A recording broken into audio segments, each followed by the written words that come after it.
प्रधानमन्त्री शेरबहादुर देउवाद्वारा चोभार सुखा बन्दरगाह उद्घाटन।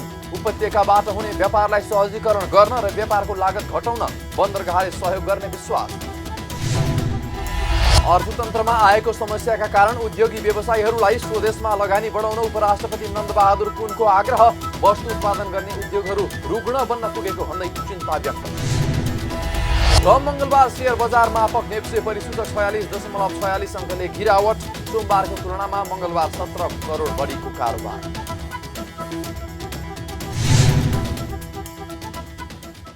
हामी छौं पल पल तपाईसँग, हिमाल पहाड तराईसँग, साथ छ हाम्रो बढ्ने कदमलाई। सलाम छ ती पोरखे हातहरूलाई, जिन्दगी सजाइदिन्छौँ हामी, हर सासको साथी बन्छौँ हामी। सुरक्षा अनि समृद्धि प्राण छ हाम्रो, हर आफू पनि बचौं, अरूलाई पनि बचाऊ। आजै नेपाल लाइफमा जीवन बिमा गरौँ। हामी हौ नेपाल लाइफ, किनकि जीवन अमूल्य छ।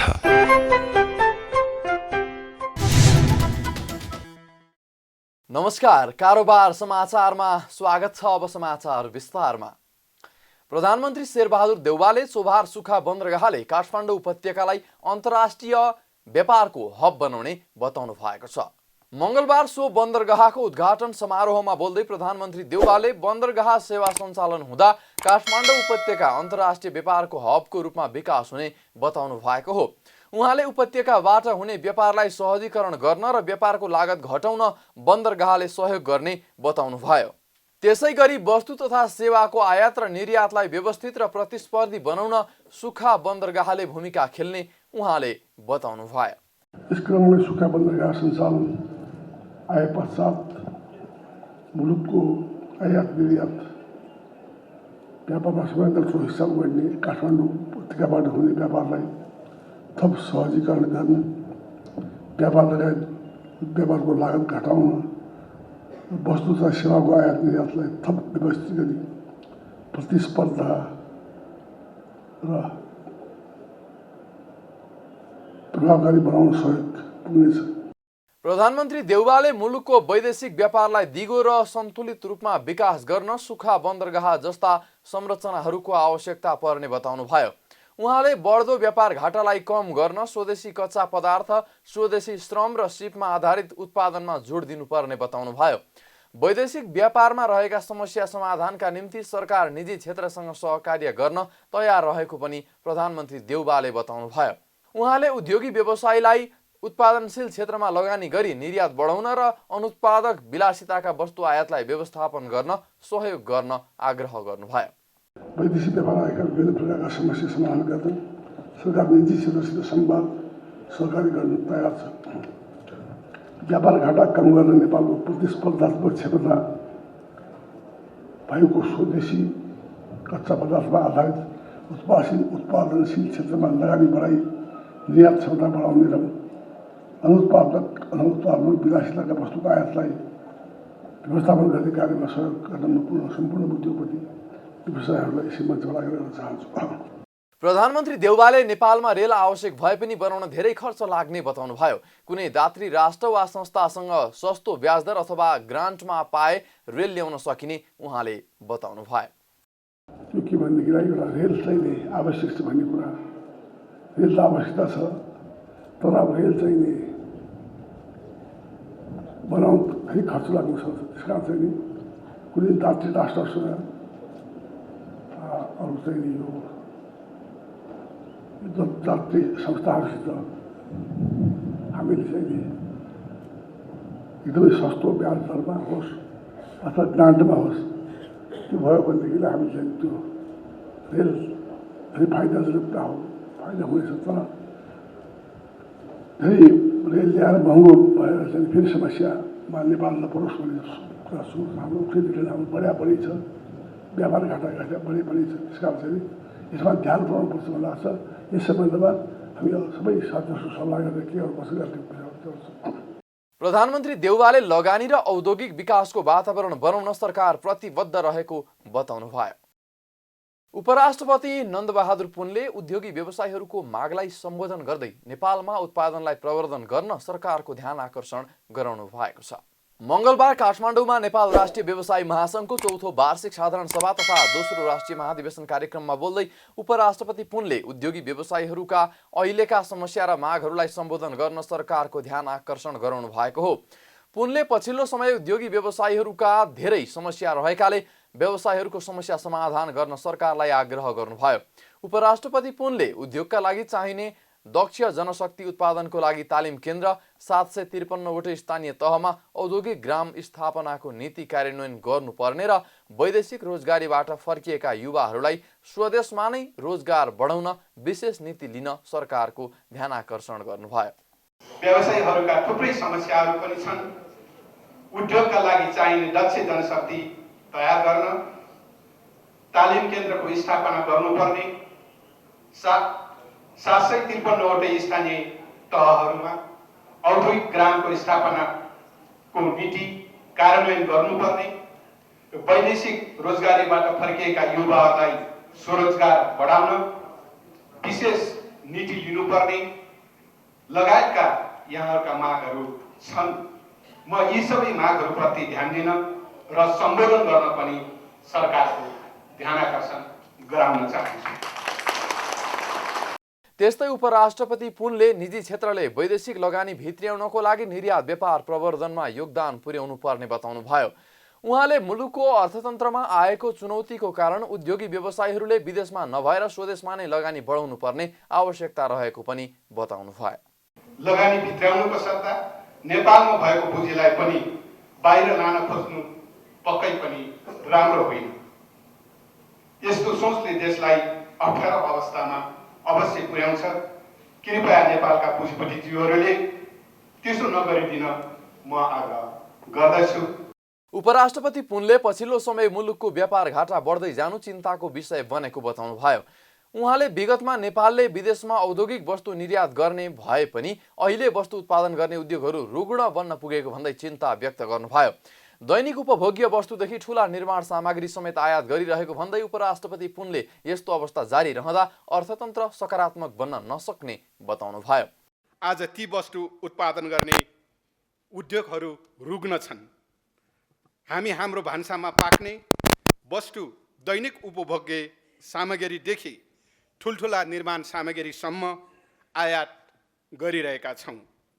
यो अवस्था जबसम्म रहिरहन्छ हाम्रो अर्थतन्त्र सकारात्मक बन्न गाह्रो पर्दछ।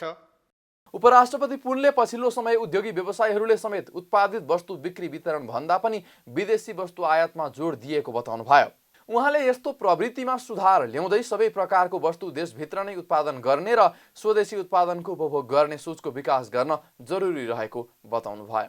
स्वदेशमा उत्पादित वस्तुभन्दा विदेशी वस्तु उपभोगमा हाम्रो बढी ध्यान जाने गर्दछ।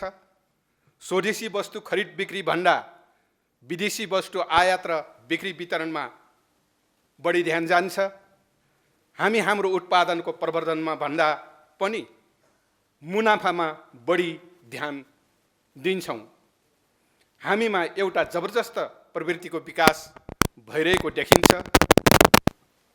जसरी हुन्छ नाफा कमाउने, हामीले यो प्रवृत्तिमा सुधार ल्याउँदै सकेसम्म सबै प्रकारको वस्तु देशभित्रै उत्पादन गर्ने र स्वदेशी उत्पादनको उपभोग गर्ने सोचको विकास गर्न जरुरी देखिन्छ।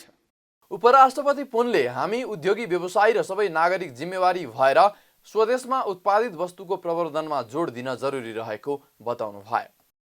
नेपाल राष्ट्र बैंकले बढ्दो आयातका कारण अर्थतन्त्र सङ्कटमा परेको भन्दै बैंकका प्रमुख कार्यकारी अधिकृतहरूलाई प्रतिपत्र एलसी खोल्न कडाई गर्न निर्देशन दिएको छ।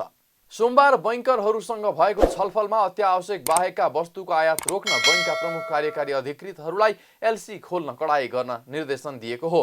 राष्ट्र बैंकका प्रवक्ता डाक्टर गुणाकर भट्टले अत्यावश्यक बाहेकका वस्तु आयात रोक्ने विषयमा छलफल भएको जानकारी दिए। अर्थतन्त्रलाई सङ्कटमा पर्न नदिनु सबैको जिम्मेवारी हो भन्दै उनले यस विषयमा बैंकहरू पनि गम्भीर हुनुपर्ने बताए। राष्ट्र बैंकले बैंकका सिइओहरूलाई सवारी साधन जस्ता विलासिताका वस्तु आयातका लागि एलसी खोल्न बन्द गर्न भनेको हो। छलफलमा राष्ट्र बैंकका आर्थिक अनुसन्धान विभागका कार्यकारी निर्देशक डाक्टर प्रकाश कुमार श्रेष्ठ, बैंक सुपरिवेक्षण विभागका कार्यकारी निर्देशक देवकुमार ढकाल लगायत सहभागी थिए भने बैंकहरूका तर्फबाट बैंकर सङ्घका अध्यक्ष अनिल उपाध्याय सहित अधिकांश बैंकका सिइओहरू उपस्थित थिए। केही बैंकका भने डिपुटी सिइओहरू छलफलमा सहभागी थिए। पछिल्लो समय बढ्दो आयातका कारण अर्थतन्त्र सङ्कटमा परेको राष्ट्र बैंकको निष्कर्ष छ। विदेशी मुद्रा आर्जन गर्ने मुख्य स्रोत पर्यटन र रेमिट्यान्स दुवै घटेको छ। निर्यात गर्न नसक्ने तर बढ्दो आयातका कारण ठूलो परिमाणमा विदेशी मुद्रा बाहिरिएको भन्दै यस्तो निर्णय गर्नु परेको राष्ट्र बैंकका अधिकारीले बताएका छन्। पछिल्लो समय सुन चाँदी लगायत विलासिताका वस्तुहरूको आयात बढ्दो छ। इन्धन आयातले पनि ठूलो रकम विदेशिएको छ। अर्थतन्त्र सुधारमा सरकारले उपेक्षा गरेको भन्दै अर्थविदहरूले चिन्ता व्यक्त गरेका छन्। मंगलबार काठमाडौँमा भएको एक कार्यक्रममा बोल्दै अर्थविदहरूले नेपालको अर्थतन्त्र सङ्कटोन्मुख हुँदा समेत सरकारले उपेक्षा गरेको भन्दै चिन्ता जाहेर गरेका हुन्। अर्थविद डाक्टर जिल्लीराज खनालले नेपालमा अर्थतन्त्रका सङ्केतहरू राम्रो नभएको र अर्थतन्त्र गम्भीर सङ्कटतर्फ गइरहेको बताउनुभयो। उहाँले सरकारले अहिलेबाट नै बढी सजग भएर नीति निर्माण गर्न आवश्यक रहेको पनि बताउनुभयो। अर्थविद खनालले नेपालको अर्थतन्त्रमा एकातिर अर्थतन्त्र ह्रासमूलक हुने, मन्दीतिर जाने हो कि भन्ने हुने, अर्कोतिर सधैँ आयात व्यापक रूपमा बढ्ने र मूल्य वृद्धि पनि व्यापक हुने किसिमको जटिल भ्रूणहरू देखिएको बताउनुभयो। उहाँले अर्थविदहरूले देशको अर्थतन्त्र गम्भीर रहेको कुरा बारम्बार भने पनि सरकारका जिम्मेवार व्यक्तिहरूले यसमा चासो नदिएको बताउनुभयो। जिम्मेवार पक्षले समेत अर्थतन्त्र सुधारमा चासो नदेखाउँदा श्रीलङ्काको झल्को आएको बताउनुभयो। एउटा सामान्य अर्थशास्त्रको हिसाबले हेऱ्यो भने त्यो एक प्रकारको भन्छ नि प्याराडक्स भन्छ नि, अन्तर्विरोध। एकातिर अर्थतन्त्र तपाईँको चाहिँ नि ह्रासमुलक हुने हैन, तपाईँको चाहिँ नि एकदमै मन्दीतिर जाने हो कि भन्ने चाहिँ नि हुने, अर्कोतिर आयात व्यापक रूपमा बढ्ने र सँगै फेरि आयात व्यापक रूपमा बढ्ने तर चाहिँ नि मूल्य वृद्धि फेरि चाहिँ नि व्यापक रूपमा बढ्ने। यस्तो किसिमको ज्यादै जटिल र तपाईँको एक अर्कोसँग अन्तर सम्बन्धित र एकले अर्कोलाई चाहिँ नि त्यो क्राइसिसलाई, त्यो सङ्कटलाई चाहिँ नि अझ गहिरो बनाउने गरेर जाने प्रवृत्तिहरू, भ्रूणहरू चाहिँ नि देखिएका छन्। त्यसो भएको हुनाले पनि सरकार चाहिँ सजग हुनुपर्छ भनेर हामीले भनेका थियौँ। यो भन्नै पर्छ त। तर के हो भने सरकारको सबभन्दा पहिलो चाहिँ नि के देखियो भन्नुहुन्छ भने सरकारको चाहिँ नि एक प्रकारको उपेक्षा, सरकारको संवेदनशीलता देखिएन। कता कता यो पोइन्टमा तपाईँले श्रीलङ्काको कुरालाई हेर्नुभयो भने पनि, अब धेरै म श्रीलङ्कापट्टि जान्न, तर पनि तपाईँले हेर्नुभयो भनेदेखि अन्तर्राष्ट्रिय मुद्रा कोष लगानी बहुपक्षीय दात्री संस्थाहरूले पहिलेदेखि वार्न गरेका थिए। त्यस्तै अर्थविद प्राध्यापक डाक्टर विश्वम्भर प्याकुरेलले सरकारको रेमिट्यान्स कुन गतिमा गइरहेको छ भन्ने कुराको आंकलन गर्न नै गाह्रो हुन थालेको बताउनुभयो। उहाँले नेपालमा अहिले अर्थ मन्त्रालय, योजना आयोग र राष्ट्र बैंक बीच समन्वय नभइरहेको भन्दै यी तीनै अङ्ग एकै ठाउँमा उभिएर अर्थतन्त्र सुधारका लागि नयाँ नीति ल्याउनु पर्ने बताउनुभयो। अर्थविद प्याकुरेलले नेपालमा पनि राजनीतिक दलहरूमा परिवारवादलाई छोड्न नसकेकोले सानो भ्रष्टाचार मात्रै बाहिर आउने गरेको बताउनुभयो। उहाँले ठूला भ्रष्टाचारहरूका मुद्दाहरूको सुनवाई नहुँदा खरबौं रुपैयाँ फ्रिज भइरहेको बताउनुभयो। यहाँ पनि हेर्ने हो भने मेजर की पोलिटिकल पार्टीहरूले परिवारवादलाई छोड्न सकेका छैनन्। अब सान्तिनो पैसा गोलमाल गर्ने, घर चलाउन मुस्किल हुने मान्छेहरूले खाएको चाहिने पैसा चाहिने देखिन्छ भ्रष्टाचार गरेको। ठुल्ठुला पेन्डिङ केसहरू त कति छन्। अहिले अदालतमा पनि विभिन्न किसिमको राजनैतिक समस्या आइराखेका हुनाले अदालतले निर्णय गर्न नसकेर यो म्यान पावरको प्रब्लम भएको हुनाले अब हाम्रो खरबौं रुपियाँ त त्यो मुद्दामा अड्केर बसिरहेको छ। त्यस्तै अर्थविद डाक्टर चन्द्रमणि अधिकारीले अहिले अर्थतन्त्रमा नेपाल पर निर्भर हुँदा यसको गम्भीर सङ्कट देखिएको बताउनुभयो। उहाँले भोलिको नेपालको अर्थतन्त्र कस्तो हुन्छ भन्ने कुराको अनुमान गर्न कठिन भइसकेको बताउनुभयो। अर्थविद अधिकारीले नेपालको अर्थतन्त्रमा पनि धेरै अनिश्चितता आइसकेको भन्दै यसको अग्रपङ्क्तिमा श्रीलङ्का देखा परेको बताउनुभयो। ग्लोबल्ली असर परिसक्यो। यो 2008 को सङ्कटले कहाँ असर पारेको थियो भन्दा खास गरी युरोप र अमेरिकाका अर्थतन्त्रलाई असर पारेको थियो। तर अहिलेको अर्थतन्त्रले योले ग्लोबल सबैलाई तपाईँ हामीलाई भ्याइसक्यो, किनभने हामी अहिले त्यति बेला भन्दा यो जुन 12 वर्षको अवधिमा हामी पनि विश्व अर्थतन्त्रसित धेरै अत्यन्त अचाकले हुनुपर्ने भन्दा बढी निर्भर भयौँ। हामी अन्तर्निर्भर भयो होइन कि परनिर्भर हुँदै गयौँ। त्यसले पनि हामीलाई प्रभाव पार्या हुनाले र विश्वको अर्थतन्त्रमा अहिले तपाईले IMF को चिफकै कुरा मात्रै होइन, अरू कसैले पनि ठ्याक्कै भोलि यसो हुन्छ भनेर प्रेडिक्ट गर्न सक्ने, अनुमान गर्न सक्ने अवस्था छैन। त्यति अनिश्चितता आइसकेको हुनाले अब चाहिँ नि त्यसको प्रभाव विश्वमै पर्छ र त्यसको फ्रन्ट लाइनमा चाहिँ श्रीलङ्का देखिएको छ। अर्थविद अधिकारीले राष्ट्रिय योजना आयोग, अर्थ मन्त्रालय र अन्य मन्त्रालयहरू मिलेर मौद्रिक नीतिबाट भएको नकारात्मक कुरालाई आर्थिक र वित्तीय नीतिबाट हस्तक्षेप गर्नुपर्ने सुझाव दिनुभयो। उहाँले विदेशबाट आउने विप्रेषण किन घट्यो भन्ने कुरा पत्ता लगाउन जरुरी रहेको बताउनुभयो। मंगलबार शेयर बजार मापक नेप्से परिसूचक उच्च अङ्कले गिरावट आएको छ। सोमबार सामान्य अङ्कले गिरावट आएको नेप्से परिसूचक मंगलबार 46.46 अङ्कले घटेर 2452.06 बिन्दुमा झरेको छ। त्यस्तै सेन्सेटिभ इन्डेक्स 8.34 अङ्कले घटेको छ भने फ्लोट इन्डेक्स 2.88 अङ्क र सेन्सेटिभ फ्लोट इन्डेक्स 2.25 अङ्कले गिरावट आएको छ। मंगलबार कारोबार भएका 228 कम्पनीको 58,41,998 किता शेयर 2,67,12,32,288 रुपैयाँमा खरिद बिक्री भएको छ। सोमबार 1.5 अर्बको कारोबार भएको थियो। मंगलबार नेप्सेका 13 उपसमूहमा होटल उपसमूह बाहेक अन्य 12वटा उपसमूहको सूचक नकारात्मक देखिएको छ। त्यस्तै भर्खरै शेयर बजारमा सूचीकृत भएको नेस्डो लघुवित्त र राष्ट्र उत्थान लघुवित्तको शेयर मूल्यमा सकारात्मक सर्किट लागेको छ भने जाल्पा लघुवित्त र युनिलिभर नेपालको शेयर मूल्य 3% भन्दा बढीले बढेको छ। यस्तै इमर्जिङ नेपालको शेयर मूल्य सबैभन्दा धेरै 10% ले घटेको छ भने नारायणी डेभलपमेन्ट बैंकको 6.37% र युनाइटेड इदी मर्दी 6.01% ले घटेको छ। कारोबारको हिसाबमा हिमालयन डिस्टिलरीको सबैभन्दा धेरै 9,67,00,000 रुपैयाँ बराबरको शेयर कारोबार भएको छ। नबेल बैंकको 8,59,00,000 र नेपाल लाइफको 8,13,00,000 रुपैयाँको शेयर कारोबार भएको छ। आसन्न स्थानीय तह निर्वाचनमा निर्वाचन आचार संहितालाई पालना गर्न राजनीतिक दलहरूले प्रतिबद्धता व्यक्त गरेका छन्। 2079 वैशाख 30 गते हुने स्थानीय तह निर्वाचनमा भाग लिन निर्वाचन आयोगमा दर्ता भएका 79वटा राजनीतिक दलहरूसँग निर्वाचन आयोगले मंगलबार निर्वाचन आचार संहिता पालना गर्ने प्रतिबद्धता जनाउनका लागि छलफल गरेको छ। छलफलका लागि निर्वाचन आयोगको कार्यालयमा पुगेका राजनीतिक दलका प्रतिनिधिहरूले निर्वाचन आचार संहितालाई प्रभावकारी कार्यान्वयन गर्नका लागि पालना गर्ने प्रतिबद्धता पत्रमा हस्ताक्षर गरेको निर्वाचन आयोगका प्रवक्ता शालिग्राम शर्मा पौडेलले बताउनुभयो। सो आचार संहिता आयोगले राजनीतिक दलहरूबाट प्राप्त सल्लाह सुझावलाई समेट्दै ऐन, कानुन र संविधान अनुरूप बनाएर राजपत्रमा समेत प्रकाशित भइसकेको उल्लेख गर्दै सोही आचार संहितामा दलहरूलाई हस्ताक्षर गराइएको उहाँले जानकारी दिनुभयो। आयोगले तयार गरेको आचार संहिता सबै दलहरूलाई सार्वजनिक गरी उहाँहरूलाई पटक पटक बोलाएर छलफल गरेर आयोगको वेबसाइटमा राखेर विगत 2 महिनादेखि यसमा कसरत गरेर तयार गरिएको दस्तावेज हो, जुन राजपत्रमा प्रकाशित भइसकेको छ, आयोगको वेबसाइटमा पनि प्रकाशित भइसकेको छ। अब आज त्यो उहाँहरूकै राय सल्लाह, प्रचलित संविधान, ऐन, राजनीतिक दल सम्बन्धी ऐन, विभिन्न निर्वाचनसँग सम्बन्धित ऐनहरूमा भएको व्यवस्था बमोजिम तयार गरिएको आचार संहिता, उहाँहरूकै छलफलका आधारमा तयार गरेको आचार संहितामा आसन्न निर्वाचनभन्दा अगाडि यो विगतको प्र्याक्टिस परम्पराका आधारमा आज उहाँहरूबाट दलबाट हामी आचार संहिता पालना गर्छौँ भन्ने प्रतिबद्धता व्यक्त गरेर बोलाएको र उहाँहरूले आचार संहिता लाउनु पर्यो, छिटो लाउनु पर्यो, राम्रो बनाउनु पर्यो, कडा बनाउनु पर्यो भन्ने उहाँहरूका धारणाका आधारमा बनेको आचार संहिता हो र त्यसमा उहाँहरूलाई प्रतिबद्धता व्यक्त गर्न आजको कार्यक्रम हो। दलहरूलाई यो तपाईहरुले प्रतिबद्धता व्यक्त गरिदिने कुरा मात्रै हो भन्ने कुराका लागि बोलाइएको थियो, त्यति मात्रै हो। त्यसमा अलिकति केही मिसअन्डरस्ट्यान्डिङ हामीले आज कुरा राख्नुपर्ने थियो कि भन्ने उहाँहरूको धारणा थियो। पछि माननीय प्रमुख आयुक्त तथा अन्य आयुक्तज्यूहरूले कन्भिन्स गरेपछि धमाधम आचार प्रतिबद्धतामा सही भएर सायद अहिले पनि सही हुँदैछ होला।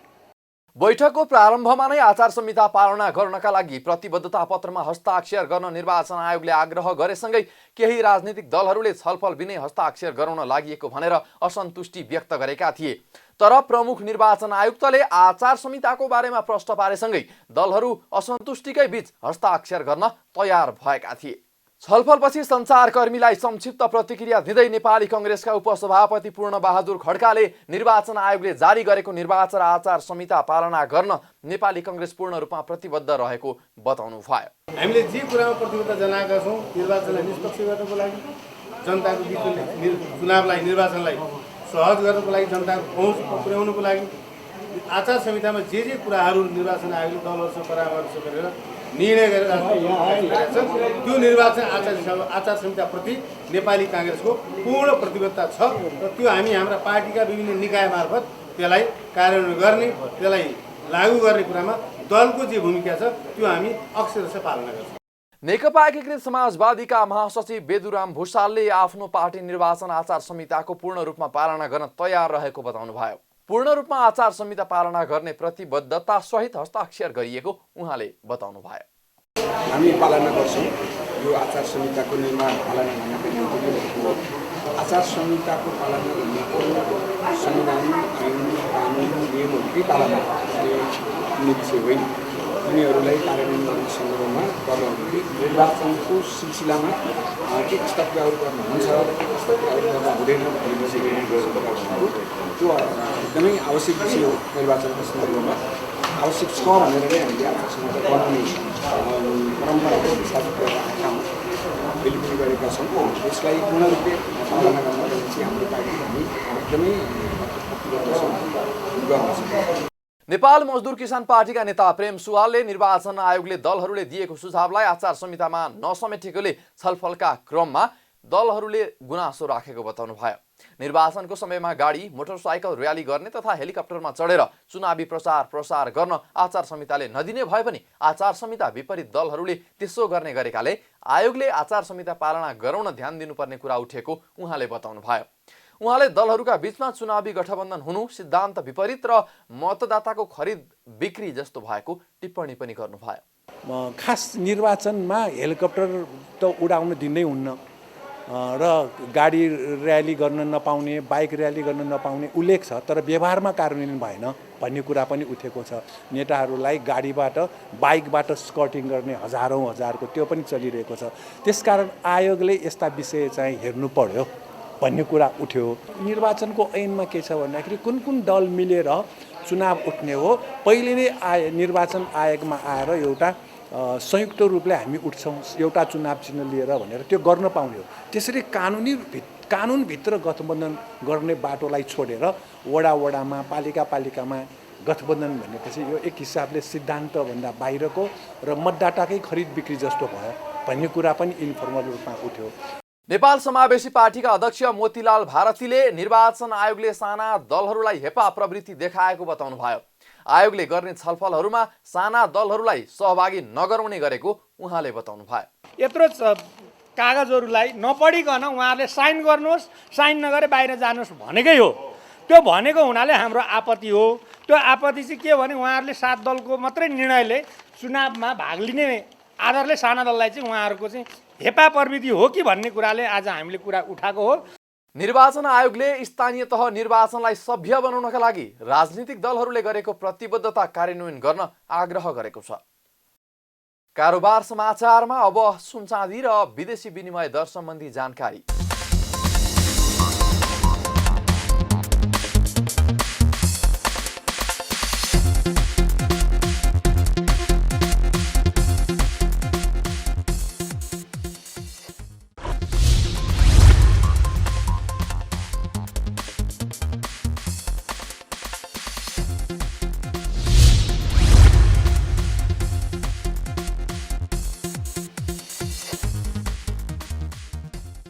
विदा हुनुअघि अहिलेसम्मका प्रमुख समाचार फेरि एकपटक। प्रधानमन्त्री शेरबहादुर देउवाद्वारा चोभार सुखा बन्दरगाह उद्घाटन। उपत्यकाबाट हुने व्यापारलाई सहजीकरण गर्न र व्यापारको लागत घटाउन बन्दरगाहले सहयोग गर्ने विश्वास। अर्थतन्त्रमा आएको समस्याका कारण उद्योगी व्यवसायीहरूलाई स्वदेशमा लगानी बढाउन उपराष्ट्रपति नन्दबहादुर पुनको आग्रह। वस्तु उत्पादन गर्ने उद्योगहरू रुग्ण बन्न पुगेको भन्दै चिन्ता व्यक्त। मङ्गलबार शेयर बजार मापक नेप्से परिसूचक 46.46 अङ्कले गिरावट। सोमबारको तुलनामा मङ्गलबार 17 करोड बढीको कारोबार।